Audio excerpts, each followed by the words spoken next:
People of the Purple Butterfly here, otherwise known as People7 on Twitter and YouTube, People elsewhere on the internet.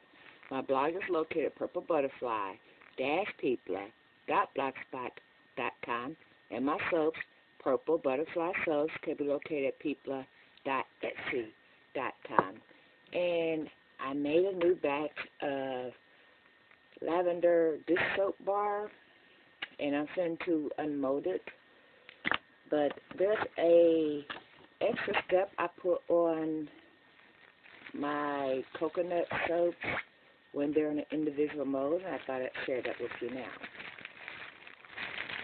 My coconut tends to split, so I put a sheet of plastic on it during the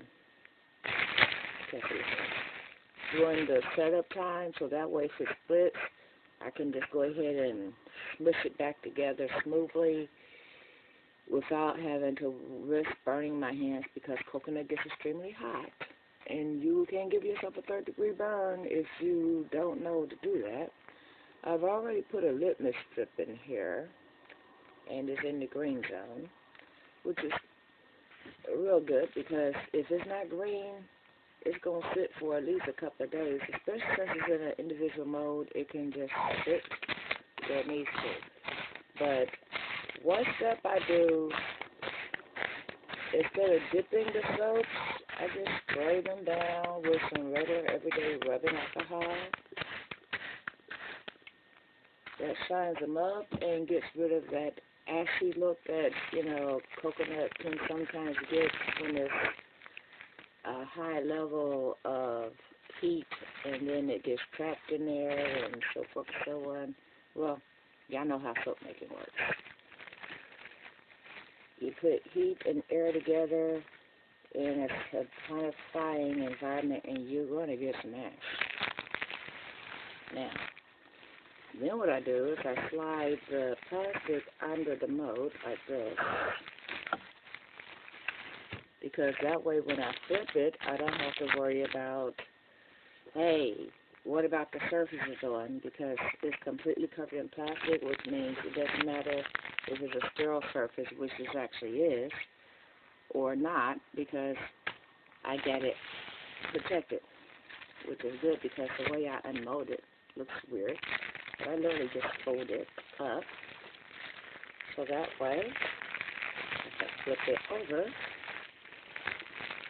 without disturbing it. Ta-da! And then the rest is just gravity. I could pull all the sections.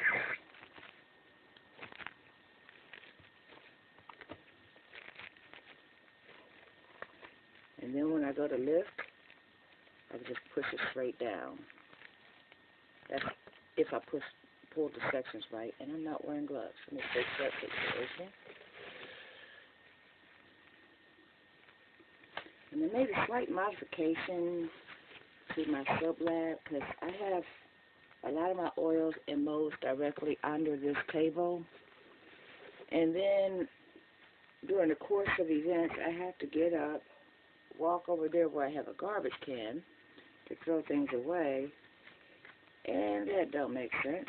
So I still throw things away there, bigger stuff, but I also have a little garbage can right here next to my oil, so that way I don't necessarily have to get up.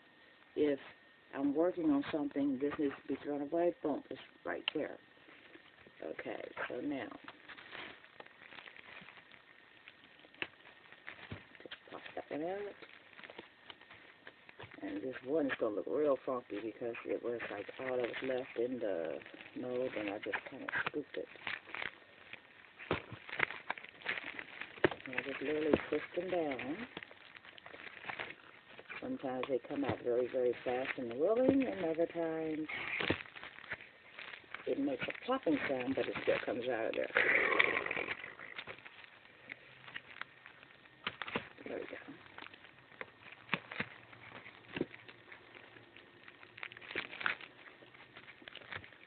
Oh, and the thing I like about the silicone, if they pop out, they pop right back in.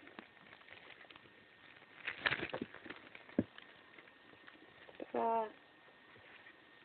And they come out 100% easy peasy, no chunks in the way, no none of that. Now, the next thing I do, this smells exactly like lavender. Lavender is one of the strongest scents on Mother Earth. I spray the mold with alcohol. That does two things. One, it sterilizes it, even though that will get washed again, and then we'll still get sprayed with some alcohol again, and it kills the lavender scent. So that way, if I go to make another scent, I don't have to worry about it smelling like the previous scent, especially if the scent is lavender. Isn't that cute? That's going to be the one for the house. Okay. I missed my window of opportunity with the stamping. So they're now this big, thick chunk.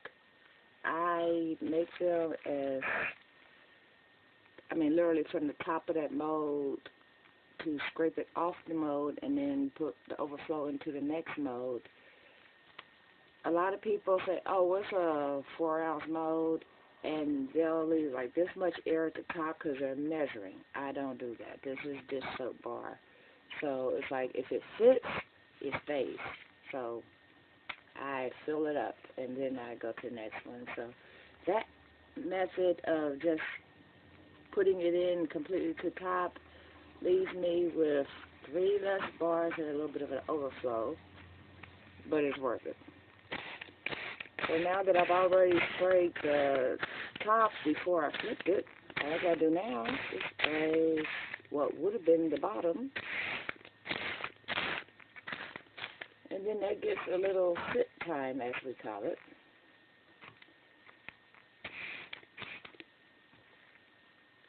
And then the next step would be to let it sit here for a while.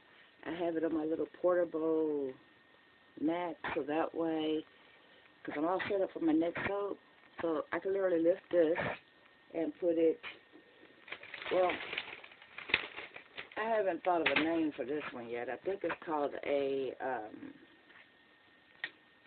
it's a rack that's made for something different actually, but I'm going to use it for curing, so I'm thinking of calling it a curing rack, but technically that's not what it is. And I just forgot how to, oh, there we go. I was going to say I forgot how to fold it down, but apparently I remember. But anyway, that's going to be over there in that section. No, that's not true.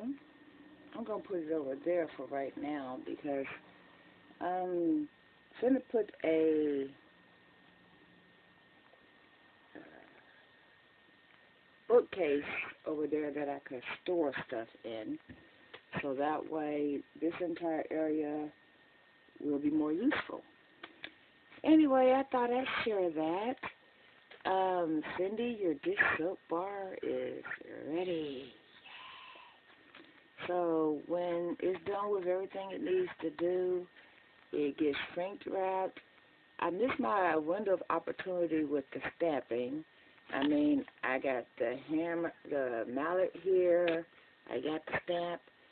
Went to stamp it, and it's too hard. It's just like solid as a rock, which doesn't surprise me. You know, one of the attributes for this particular soap that I make is hard because, you know, when you're washing dishes or whatever, you don't want the stuff to wimpy down the drain. You want it to be usable for like a month.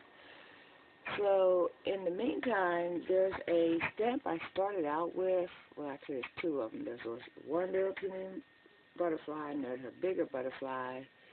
This is a butterfly that is the combination of both designs that I had custom made. So, either way you look at it, it's going to have a butterfly stamp on it by the time it's said and done. It just won't be the kind that's hammered on. In fact, from this point on, I think all of my dish soap bars is going to have a stamped, a mica stamped logo instead of pressed in. And also, each one of them will get a card now instead of, hey, okay, here's one card for the bundle, because since I now shrink wrap it, everything can have its own little card, so that way, you know, if 4 people show up at the house, somebody says, where'd you get this? Each one of them can have their own little card. So, that's what I'm doing today. I have some lye water set up over here. I have this set up ready to take the place of this. I have 3 different mode choices. I'm not sure if I'm making a towel bar or a slat bar. I'm really enjoying the slat mode. Or what. All I know is I got these scents over here that makes my nose happy, so I'm going to go make some soaps using those scents. So y'all stay blessed, stay tuned. This has been People on Twitter and YouTube, People elsewhere. Now let's try that again. This has been People7 on Twitter and YouTube, People elsewhere on the internet. My blog is located at purplebutterfly-people.blogspot.com, and my soaps, Purple Butterfly Soaps, can be located at people.etsy.com. Stay blessed, stay tuned.